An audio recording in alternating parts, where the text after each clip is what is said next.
Assalamualaikum warahmatullahi wabarakatuh. Bismillahirrahmanirrahim. Alhamdulillahirabbil alamin. Wassalatu wassalamu ala asyrafil anbiya'i wal mursalin wa ala alihi washabbihi ajma'in. Rabbi shrah li sadri wa yassir li amri wahlul 'uqdatam min lisani yafqahu qawli. Amma ba'd. Hadirin yang dirahmati Allah Subhanahu wa taala, pada kesempatan ini kita akan membahas yang berkaitan dengan masjid dan politik. Hadirin sekalian, ada beberapa ungkapan atau pesan yang kita dengar tentang masjid. Jangan bicara tentang politik di masjid. Jangan gunakan masjid untuk kepentingan politik. Dan ungkapan-ungkapan sejenisnya yang menggambarkan bahwa seolah-olah di masjid itu kita hanya boleh membicarakan masalah keislaman minus atau tanpa masalah politik. Bahkan hanya boleh membicarakan masalah yang bersifat ubudiyah semata. Masa-masa yang lalu dalam kehidupan umat Islam memang selalu diusahakan oleh mereka yang tidak suka kepada Islam agar tidak memiliki kesadaran dan pemahaman terhadap persoalan politik. Hal ini bertujuan agar umat Islam mudah untuk dipolitisasi bagi kepentingan mereka. Hadirin rahimakumullah, pada saat sekarang dan masa-masa yang datang, kaum muslimin harus paham, sadar atau melek politik. Umat Islam harus memahami persoalan bagaimana politik Islam itu, untuk selanjutnya mampu memerankan politik Islam. Umat Islam khususnya di Indonesia kelak tidak bisa lagi dieksploitasi atau sekedar dimanfaatkan untuk kepentingan politik yang justru tidak hanya bertentangan dengan ajaran Islam, tetapi justru membahayakan kelangsungan Islam dan umat Islam. Dalam kaitan inilah masjid memiliki kedudukan yang sangat penting, dan ini merupakan bagian dari proses pemakmuran masjid yang memang tidak bisa sembarangan orang dalam pemakmurannya, sebagaimana yang dikehendaki oleh Allah Subhanahu wa taala. A'udzu billahi minasyaitonir rajim. Bismillahirrahmanirrahim. Innama ya'muru masajidallahi man amana billahi wal yaumil akhir wa aqamas sholata wa ataz zakata wa lam yakhsha illallaha fa asa ulaika ayyakunu minal muhtadin. Sesungguhnya yang memakmurkan masjid Allah hanyalah orang-orang yang beriman kepada Allah dan hari kemudian, serta tetap melaksanakan sholat, menunaikan zakat, dan tidak takut kepada apapun kecuali kepada Allah Subhanahu wa ta'ala. Maka mudah-mudahan mereka termasuk orang-orang yang mendapat petunjuk. Al-Quran Surat At-Taubah ayat 18. Hadirin rahimakumullah, sebagaimana kita ketahui, sejak masa Rasulullah SAW, masjid memiliki peran ganda, peran yang strategis ia tidak hanya berperan atau berfungsi untuk melaksanakan sholat dan ibadah-ibadah yang sejenisnya saja, tetapi juga berperan besar dalam berbagai bidang kehidupan, mulai dari masalah pribadi, masalah keluarga, sosial, akhlak, ekonomi, dan masalah politik, hingga pertahanan dan keamanan. Di samping masalah ubudiyah itu, di Masjid Nabawi, orang-orang Habasyah pernah memperlihatkan kemahiran mereka bermain tombak. Rasulullah Shallallahu Alaihi Wasallam dan istrinya Aisyah radhiyallahu anhu serta para sahabat yang lain menyaksikan Umar bin Khattab tidak memperkenankan mereka dengan melempari batu, tetapi Rasulullah Shallallahu Alaihi Wasallam menyatakan, biarkanlah mereka, wahai Umar. Demikian Imam Bukhari meriwayatkan dalam hadis. Terhadap riwayat tersebut, para ulama memahami bahwa yang menjadi masalah bukanlah soal memainkan tombak di dalam masjid, tetapi melatih keberanian untuk membela diri dalam menghadapi musuh di medan perang. Bahkan Dr. Yusuf Qaradawi dalam kitabnya Al-Ibadah fil Islam menyatakan, apa saja yang mendatangkan kemaslahatan bagi agama dan pemeluknya tentu dibolehkan untuk diselenggarakan di dalam masjid. Hadirin rahimakumullah, dalam konteks penggunaan masjid untuk urusan politik, di samping Rasulullah Sallallahu Alaihi Wasallam memang mengatur segala urusan umatnya di masjid, dan dari masjid Khalifah Abu Bakar As-Siddiq menyampaikan pidato politiknya yang pertama setelah pemilihan dan pelantikannya menjadi khalifah adalah juga di masjid. Kita tentu masih ingat pidato politiknya itu yang menyatakan, wahai manusia, aku terpilih sebagai pemimpinmu. Bukanlah aku orang yang terbaik di antara kamu. Oleh karena itu, jika kamu mendapati diriku dalam kebatilan, luruskanlah aku. Ketahuilah, sesungguhnya orang yang paling kuat di antara kamu di sisiku adalah orang yang lemah, sehingga aku mengambil haknya untuknya. Sedang orang yang paling lemah di antara kamu di sisiku adalah orang yang paling kuat, sehingga aku mengambil hak daripadanya.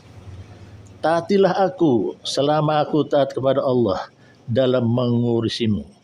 Namun manakala aku durhaka kepada Allah, tidak ada kewajiban bagimu untuk menaatiku. Aku ucapkan ini dengan penuh tanggung jawab dan mohon ampunan kepada Allah Subhanahu wa Ta'ala untuk diriku dan untuk diri kamu sekalian. Hadirin rahimakumullah, sebagaimana agama yang syamil, yang menyeluruh dan kamil, sempurna, politik merupakan bagian yang tidak terpisahkan dan tidak bisa dipisahkan dari ajaran Islam itu sendiri. Dr.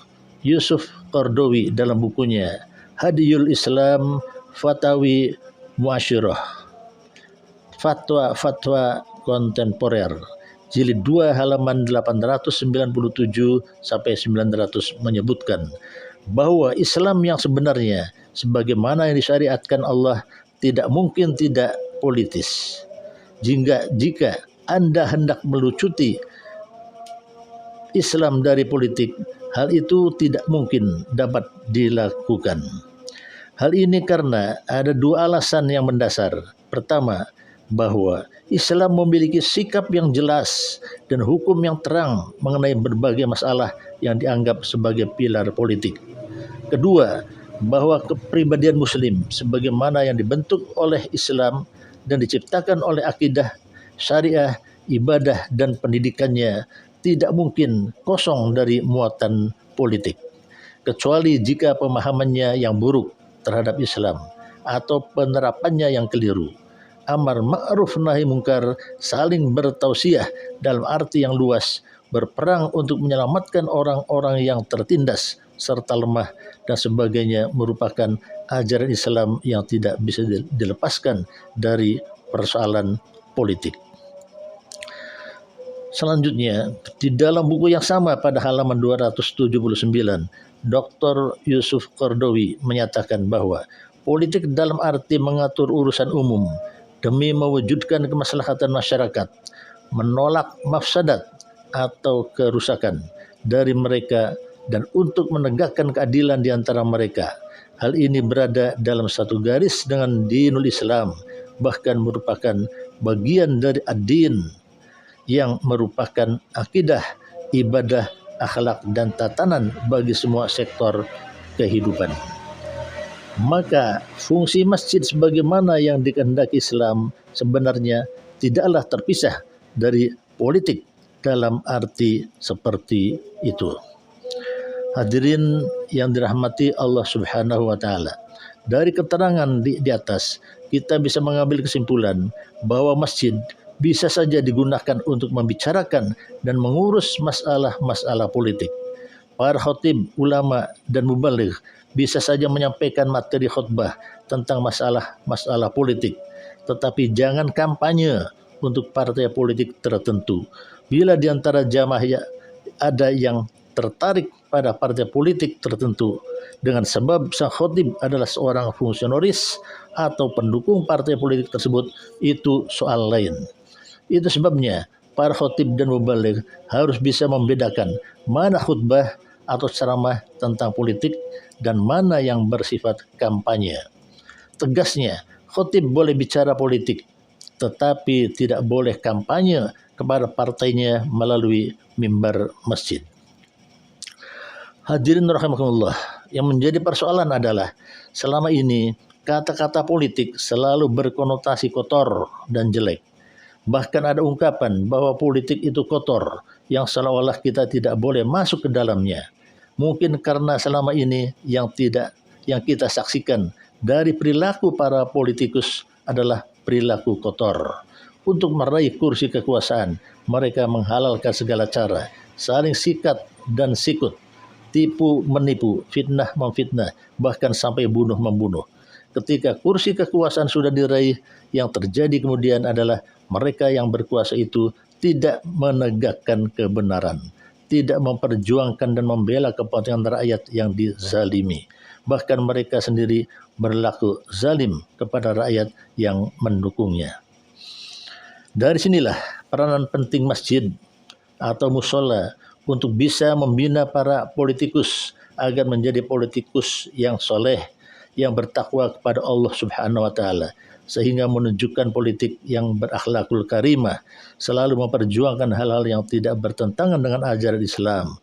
Karena itu, masjid harus turut memberikan bimbingan kepada fungsionaris dan simpatisan partai untuk mengembangkan dan melaksanakan aktivitas dengan tujuan, misi dan visi partai yang tidak bertentangan dengan ajaran Islam, sehingga dapat dirasakan manfaatnya oleh umat Islam. Bahkan, masjid bisa saja bekerja sama dengan partai tertentu atau dengan beberapa partai sekaligus di lingkungan atau tingkatan masing-masing melaksanakan aktivitas yang membawa kemaslahatan bagi umat. Apabila hal ini dilakukan, umat Islam bukan hanya menjadi tidak bingung dengan banyaknya partai Islam, tetapi malah amat bersyukur karena fastabiqul khairat. Yang dilakukan partai-partai Islam itu memberi manfaat besar terhadap umat. Dengan demikian, semakin banyak orang memberi perhatian kepada persoalan-persoalan umat yang harus diatasi dan diperjuangkan. Banyaknya partai Islam anggap saja seperti banyaknya ormas-ormas Islam dan yayasan-yayasan Islam yang terbukti untuk memberi manfaat yang begitu besar bagi kemajuan umat.